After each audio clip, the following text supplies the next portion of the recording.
Right. Everyone, this is Dr. Reverend Tammy Patzer, and I'm really excited because today's guest is Werner Berger. And I had a little bit of fun earlier. I was playing with the closed captioning, and believe me, closed captioning, it doesn't understand that your last name is Berger, B-E-R-G-E-R. So it kept saying burger like, you know, I'm eating a burger. So I had a few laughs on that. So everyone, this is Expert Profiles, Conversations with Influencers and Innovators. And of course, I'm talking with leading experts with strategies for overcoming obstacles and achieving success in both your business and your life. And I've actually compiled many of these interviews into actual books. I think I'm up to volume 15 by now, but I'm really excited because I'm interviewing Werner Berger on Live in the Hive. I just love that. And I want to tell you a little bit about Werner because, wow, what a background. The first thing is that he is the Guinness Book of World Records holder for being the oldest person in the world to have climbed the highest mountain in each of the 7 continents, including Mount Everest. So think about that. He has that distinction of being the oldest person in the world to have climbed all of the tallest mountain peaks. And he is a leadership and development business expert. So it's so interesting to me, Werner, because I'm sure that in your company that you have, Meet Me at the Top, you've actually worked with all of these people who are trying to get to the highest peak of their potential. So today, because we're in live in the Hive and we're in Be Connected, where everybody's really interested in being found, being seen, being heard, I wanted to ask you about selling face to face, because I know that you have a lot of experience and you always pull in from your mountain adventures. And again, everyone, Werner also has the distinction. I read that you retired like at age, what was it, 42, took a couple years off, and then you went back to work as a leadership expert for another 26 years. And then you actually climbed was it Mount Everest, just shy of your 70th birthday? That's correct. Wow. I've still got a few years to go before I'm 70, and I hope I can say that I did something phenomenal.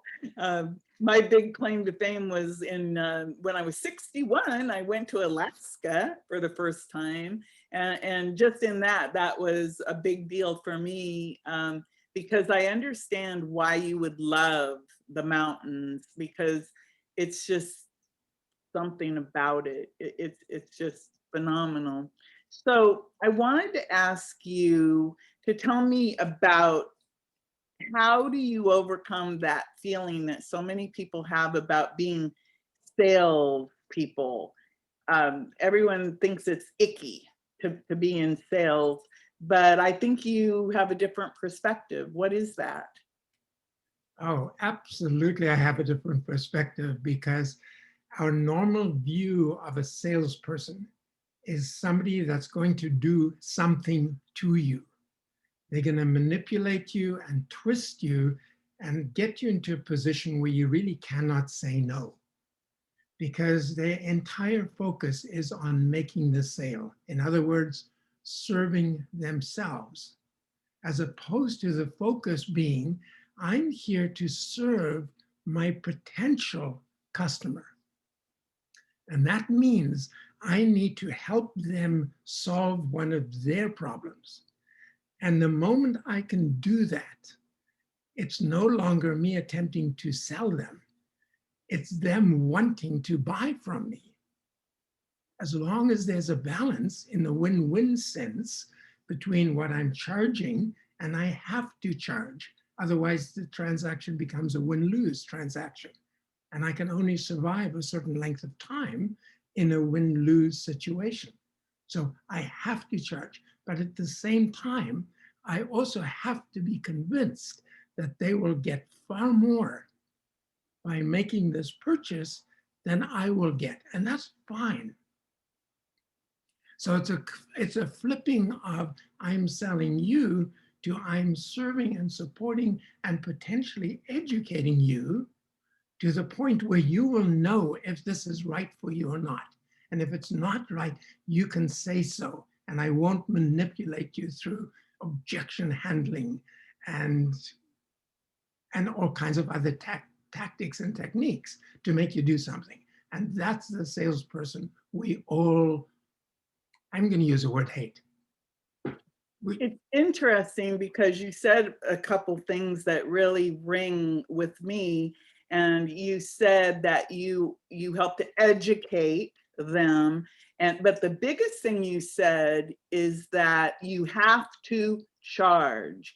And a lot of people have trouble with that. They either don't charge at all or they undercharge. And a lot of women, this happens to, because I know I was one of them. I had a lot of trouble coming up with, well, how much should I charge? I still have that trouble. How much should I charge? Because some of the advice I give is actually really valuable because of the way I think. So if you were advising someone like me, how do I create that win-win so that I'm not just spewing all of this knowledge at someone? They can walk away and they go, well, yeah, that was great. And I'm sitting there going, uh-oh, I didn't make any money for all my time. The key, excuse me, the key is understanding that all influence has a very, very distinct pattern, which means that we can create a system out of it. And if I follow the system, I will automatically get to the point where I can determine whether it's a win-win or not. And the system is very, very simple. And anybody listening to this, I really recommend you write this down. The very first barrier a salesperson has to overcome is the no trust factor. Because if the client has the perception that I don't trust you, it doesn't matter what I have to say, it doesn't matter what I have to offer, they will not hear me. They will not want to work with me.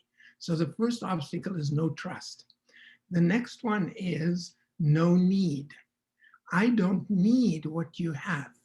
And that's a fairly automatic kick in, if you wish, when I'm in front of a salesperson, because it's my way of defending myself. And I might not even really understand the depth of my need, because we so often go with what we want, but what we want might not serve us. For example, I might want an ice cream cone when I'm actually on a weight loss kick. And if I let myself fulfill my want, I'm not serving me. But when I can help you discover what you really want, if you're serious about health and weight loss, you're going to have a different orientation toward that ice cream cone. So it's no trust, no need. The next one is if there's trust and there's a need established, and I advocate a solution, or we do a problem solving together, and the client doesn't see that the problem is solved, they'll say, oh, this is not going to be of value to me. So I don't see that this me is the next barrier. So we need to position or to work through the problem solving phase so that the client, first of all, understands what the solution is, and secondly, agrees that what the solution is will give them what they want. We can then ask for the business, and we call that closing. But it should never be a hard close, because a hard close tends to trap people. It needs to be a soft close. How does that sound to you, Tammy? Does this make sense to you?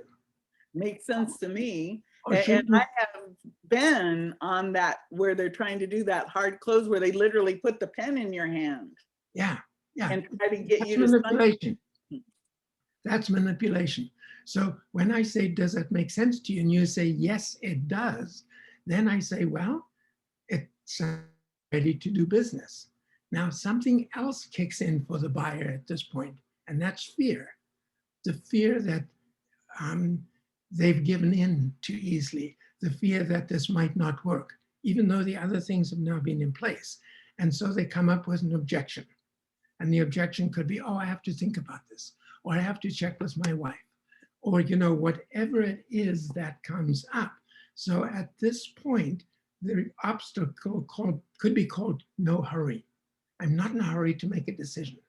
So I can help them through that by educating, or again, rediscovering what they really want. And once we're through that, now they will buy.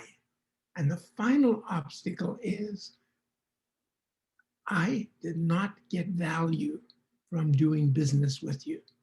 So that one is no satisfaction. So the 5 obstacles are no trust, no need, no help, no hurry, and finally no satisfaction. So I'm not going to recommend you to others, and I'm not going to buy again from you. And if all of those are in place, they will tell their friends, just the way you see a good movie. You're going to say, hey, you've got a need like this. You've got to speak with Werner. So that really is the foundation of creating a win-win relationship, constantly meeting the buyer's needs or the potential buyer's needs.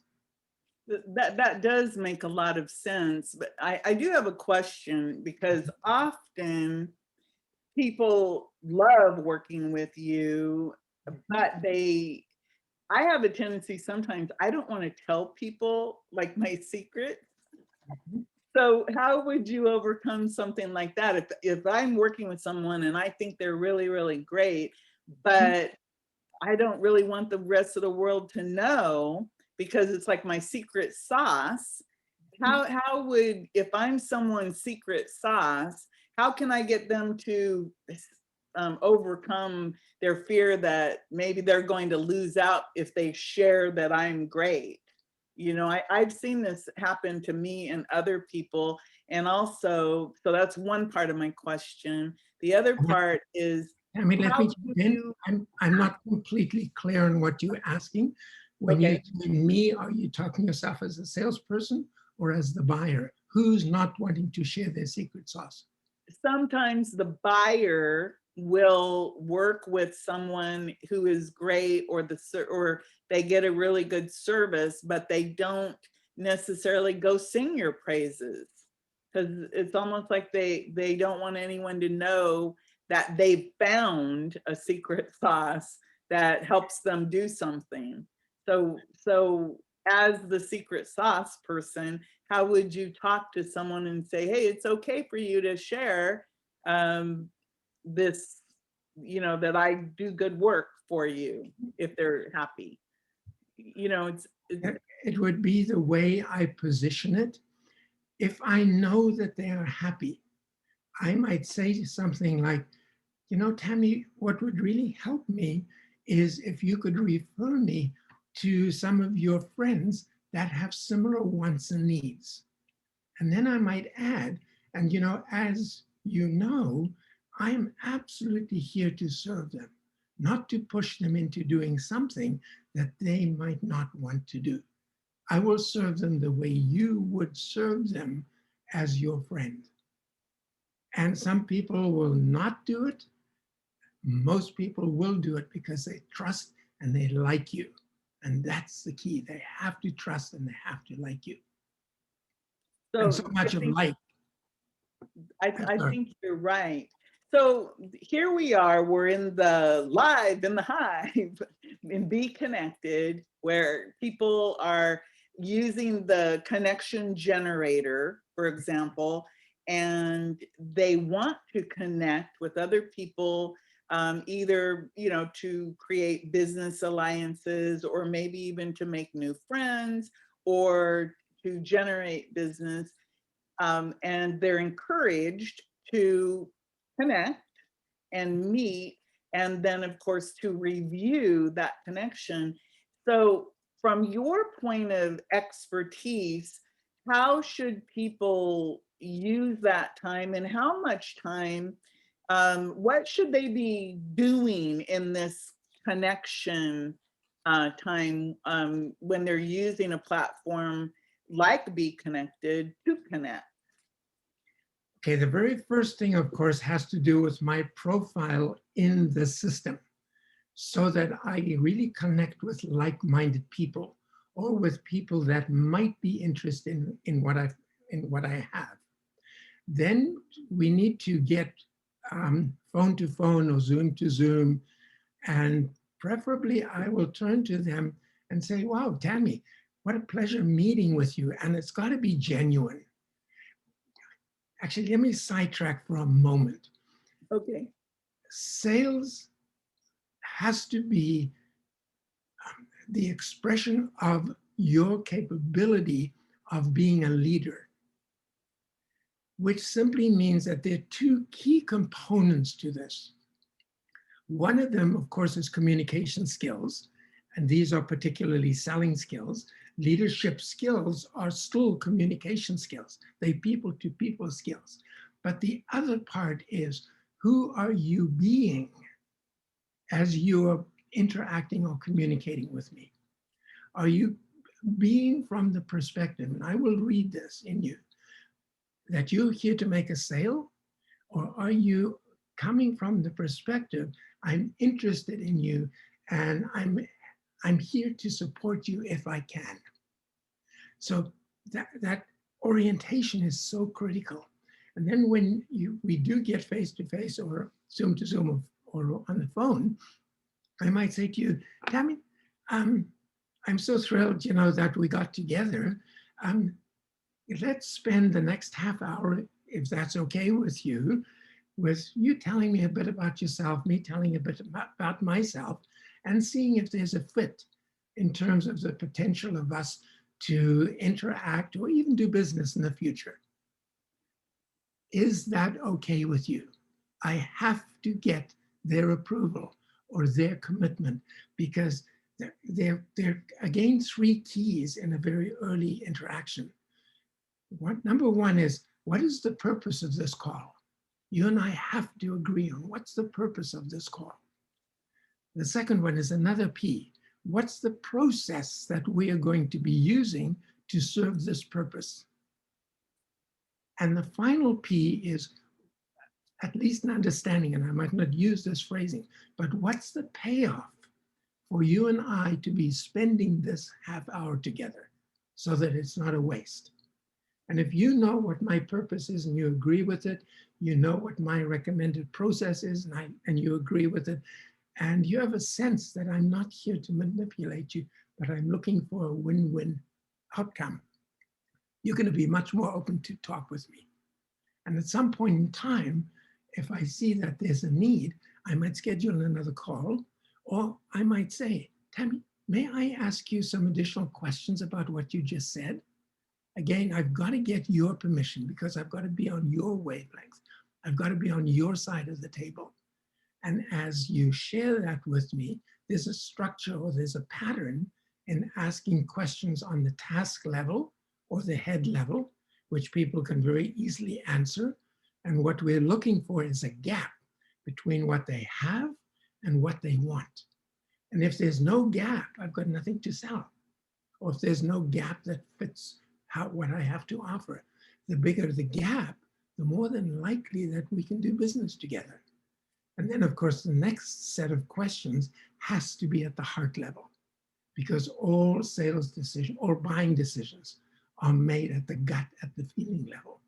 So there's another sequence of questions that we can take them to that level, and we cannot do that unless they trust us and we've maintained trust throughout this questioning process. So it doesn't sound like an interrogation process, because it's not an interrogation. It's a process by which I'm choosing to support and help you. And that's where the educational part comes in. You might not be aware of, the exact extent of this gap or what it means to you personally. But through my questioning, you become aware of that, and your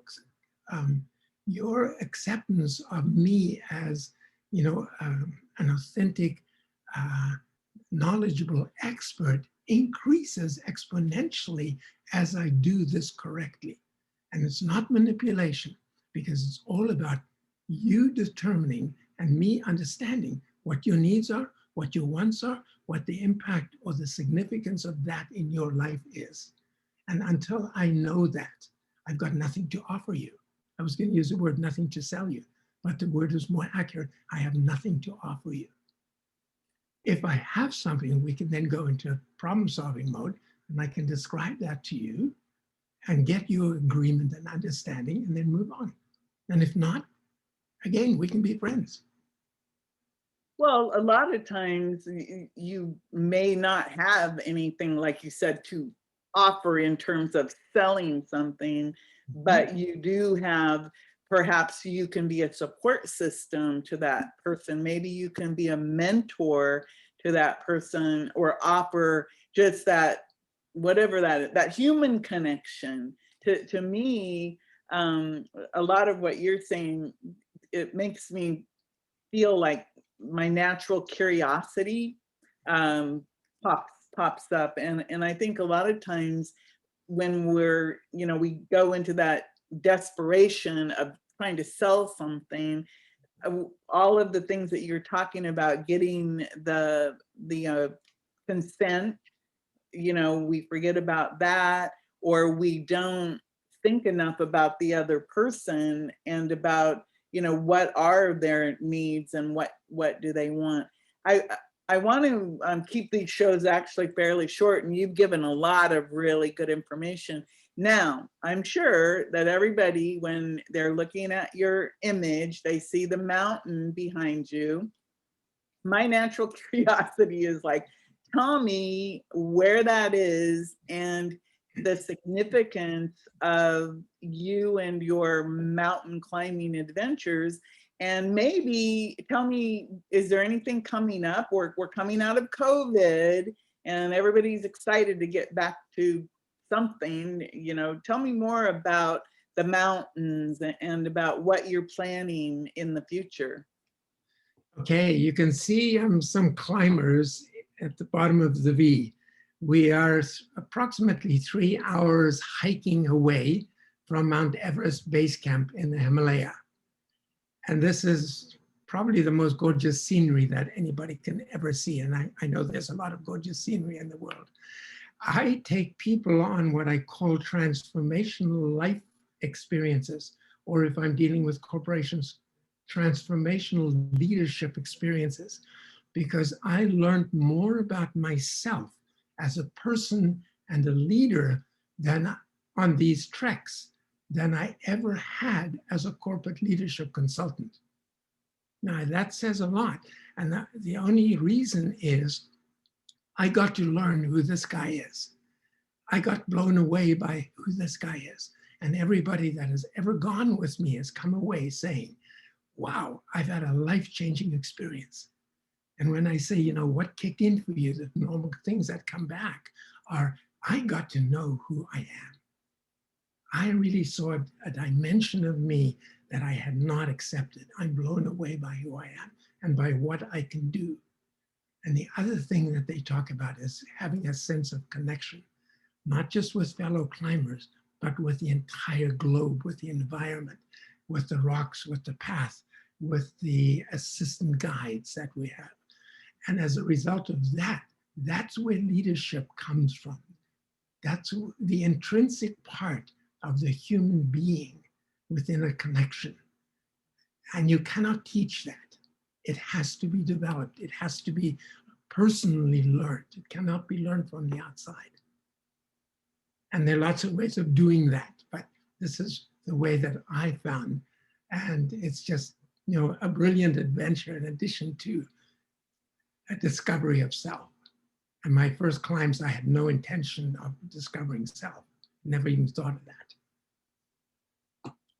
So the mountain actually taught you something that you weren't even expecting to learn.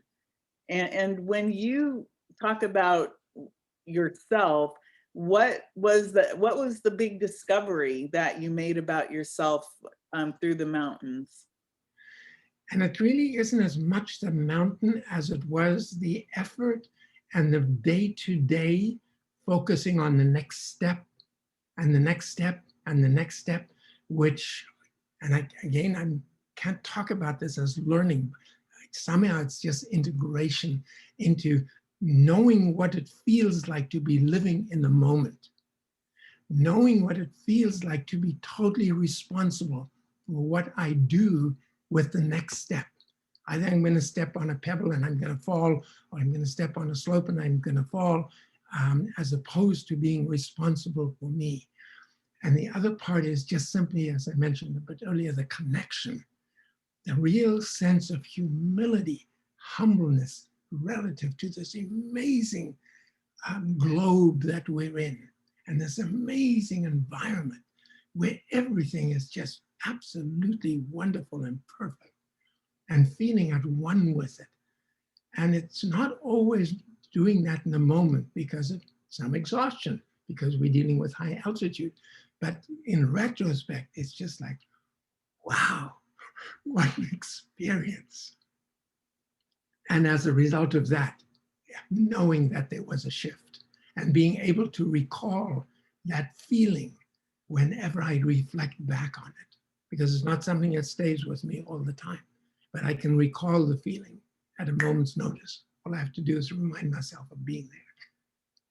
And Wow. you asked, what I've been doing the last 2 years. I had to defer taking people to Everest Base Camp or to the top of Mount Kilimanjaro, which I've climbed 9 times now. It's a high altitude hike, but planning to, hopefully COVID will allow me to do a trip to each of those locations next year.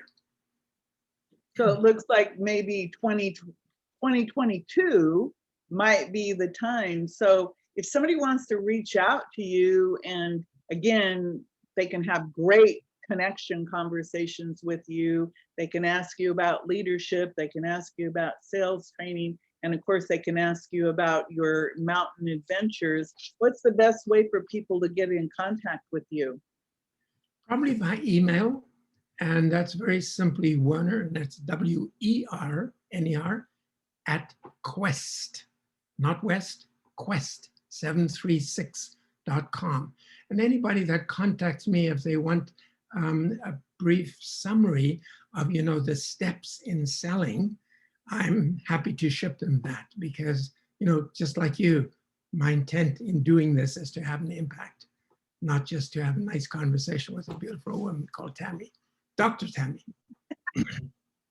Well, thank you so much. So everyone, make sure that you reach out to Werner Berger, Berger, and you can send the email to him. And again, I would take advantage of the connection in the Be Connection generator to connect with Werner, just to talk to him about his life adventures, because it's to me, it's just fascinating. Like I said, when I went to Alaska, I spent a lot of time being in awe of just how big everything was and how small I was. And then I literally chased bumblebees from flower to flower, trying to take photographs of them. And I was just it was so wonderful just to be in the moment, and to be in that beautiful Alaskan expanse. I imagine I can't even imagine how big Mount Everest or Mount Kilimanjaro must be. It's because it's just, you know, the expansiveness of the world. So with that, thank you so much, Werner. And do you have anything you'd like to say before I let you go? Yeah, just I want everybody in this world to find a way of living in their authentic self and living out loud. And if you think you're being weird at some point, allow yourself to be weird at some point, because that's what makes you unique and beautiful and acceptable and human. Well, I like that. So everyone, this is Dr. Reverend Tammy Patzer, and this is Expert Profiles. Our guest today has been the wonderful Werner Berger.